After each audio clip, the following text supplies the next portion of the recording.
নমস্কাৰ বন্ধুসকল, মোৰ নাম ৰাজীৱ। আপুনি চাইছে টেকনিকেল হাৰ্ট। বন্ধুসকল, আজি আমি এই ভিডিঅ'ত আলোচনা কৰিম কেনেকৈ RRBৰ এক্সাম দিব লাগিব। আপোনালোকে গম পায় RRBৰ গ্ৰুপ ডিৰ এক্সামটো কম্পিউটাৰত হ'ব। কেনেকৈ কম্পিউটাৰ এক্সাম দিব লাগিব বহুতে হয়তো জানে আৰু হয়তো বহুতে নাজানে। তেতিয়াহ'লে এই ভিডিঅ'টো চাই থাকক প্ৰথমৰ পৰা শেষলৈ। ইয়াত চবখিনি বুজাই দিয়া আছে কেনেকৈ কম্পিউটাৰত পৰীক্ষা দিব লাগিব। ভিডিঅ' ষ্টাৰ্ট কৰাৰ আগত মই এটা অনুৰোধ, যদি এতিয়ালৈকে মোৰ চেনেলটো ছাবস্ক্ৰাইব কৰা নাই প্লিজ ছাবস্ক্ৰাইব কৰি ল'ব, ওচৰত থকা বেল আইকনটো ক্লিক কৰিব যাতে আমাৰ ভিডিঅ' সহজতে আপুনি পায়।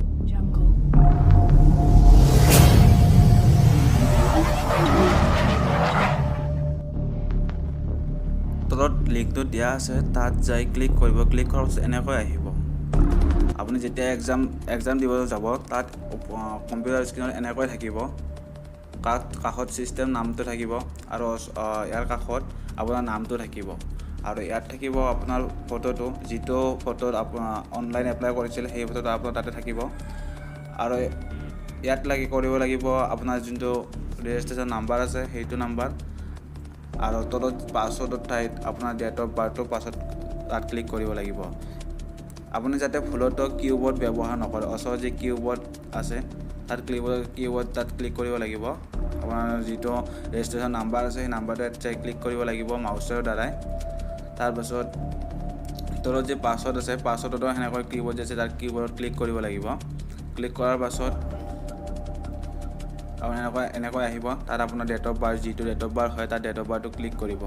ক্লিক কৰাৰ পাছত তলত লিখা থাকিব চাইন ইন, তাত যাই চাইন ইন কৰি ল'ব। চাইন ইন কৰাৰ পাছত এনেকৈ আহিব, অলপ সময় ৰ'ব। ৰ'ৱাৰ পাছত এনেকৈ আহিব। ইয়াত এক্সামটো 60 মিনিটৰ হয়, কিন্তু আপোনাৰ যিটো এক্সাম RRBৰ হ'ব সেইটো এক্সাম 90 মিনিটৰ কাৰণে হ'ব। এইখিনি পঢ়াৰ কাৰণে বহুত সময় দিব, মেক্সিমাম 20 মিনিট দিব। আপুনি ভালকৈ এইখিনি পঢ়ি ল'ব। ওপৰ 1 নম্বৰটো যি আছে যদি হোৱাইট হৈ থাকে, হোৱাইট হৈ থকাৰ কাৰণ হ'ল মানে প্ৰশ্ন এটা যদি হোৱাইট হৈ থাকে কালাৰটো, তেতিয়া আপুনি সেই প্ৰশ্নটো এতিয়ালৈকে চোৱা নাই।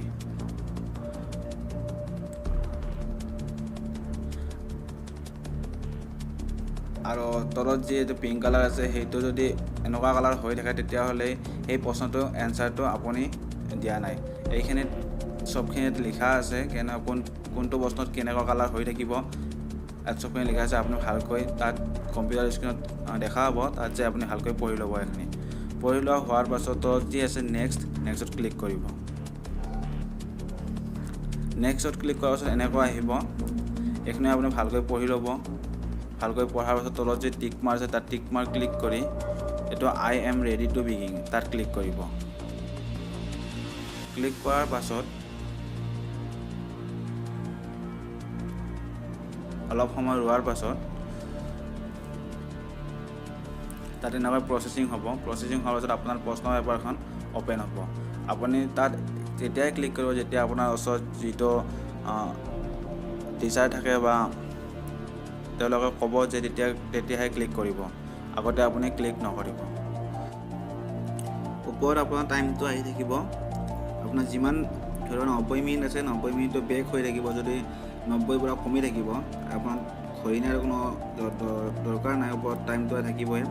আপুনি এনচাৰটো দিব, যিকোনো এটা এনচাৰ আপুনি দিব, হয়তো পাঞ্জাৱ হয়। পাঞ্জাৱৰ পাছত তলত আছে যে ছেভ এণ্ড নেক্সটটো ক্লিক কৰিব। ক্লিক কৰাৰ পাছত ওপৰত দেখিছেনে 1 নম্বৰটো গ্ৰীণ কালাৰ হৈ গৈছে। আৰু 3, 4, 5, 6 এইকেইটা হোৱাইট হৈ আছে, মানে এইকেইটা মানে এতিয়ালৈকে চোৱা হোৱা নাই প্ৰশ্নটো। আপুনি যদি চাব খোজে তাত 5ত ক্লিক কৰিব। ক্লিক কৰাৰ পাছত এনেকুৱা প্ৰশ্নটো আহিব। প্ৰশ্নটো হোৱাৰ পাছত যদি আপুনি 5টো হয় এনচাৰ, তেতিয়া তলত যে আছে ছেভ এণ্ড নেক্সট তাত ক্লিক কৰিব। ক্লিক কৰাৰ পাছত আপুনি চাওক 5 নম্বৰটো গ্ৰীণ কালাৰ হৈছে।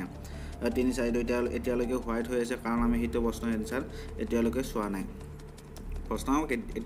নাই। আৰু ৰেড হৈ আছে, ৰেডটো এতিয়ালৈকে মানে আমি এনচাৰটো দিয়া নাই।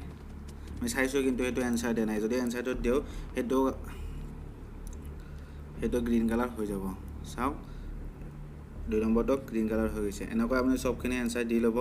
দি লোৱাৰ তলত যি লিখা আছে ছাবমিট, তাত ছাবমিটত ক্লিক কৰিব। ছাবমিটটো এতিয়া শ্ব' নহয়, যেতিয়া আপোনাৰ ওপৰত যি টাইমটো আছে, টাইমটো যেতিয়া শেষ হ'ব তেতিয়া তলত ছাবমিটত শ্ব' আহিব। তাত ছাবমিট কৰি আপুনি আহিব লাগিব। আৰু ছাবমিট কৰাৰ কাৰণে আপোনাৰ যে ওচৰত থকা টিচাৰটোক ক'ব আপোনাৰ ছাবমিট কৰিবলৈ, ইয়াত ছাবমিটত যাই ছাবমিট ক্লিক কৰিব। আপোনাৰ এনেকৈ যেনেকৈ মই মোবাইলত দেখাই আছোঁ সেনেকৈ ছেম আপোনাৰ কম্পিউটাৰ স্ক্ৰীণতে আহিব। আপুনি তাত একো ভয় কৰিবলগীয়া কথা নাই, আপোনাৰ যেনেকৈ ইয়াত আছে তেনেকৈ তাত আহিব। আৰু আপুনি যদি নিজে এইবিলাক কৰিব বিচাৰে তেনেহ'লে মোৰ তলত লিংকটো দিয়া আছে, তাত ক্লিক কৰি আপুনি ভালকৈ চাব পাৰে কেনেকৈ কি কৰিব লাগিব। চ' থেংক ইউ। যদি ভিডিঅ'টো ভাল লাগিছে তেতিয়াহ'লে ওচৰত থকা লাইক বাটনটো লাইক কৰিব, আৰু এতিয়ালৈকে যদি ছাবস্ক্ৰাইব কৰা নাই প্লিজ ছাবস্ক্ৰাইব কৰি ল'ব, আৰু ওচৰত থকা বেল আইকনটো ক্লিক কৰিব যাতে এনেকুৱা নতুন ভিডিঅ' আপুনি সহজতে পায়।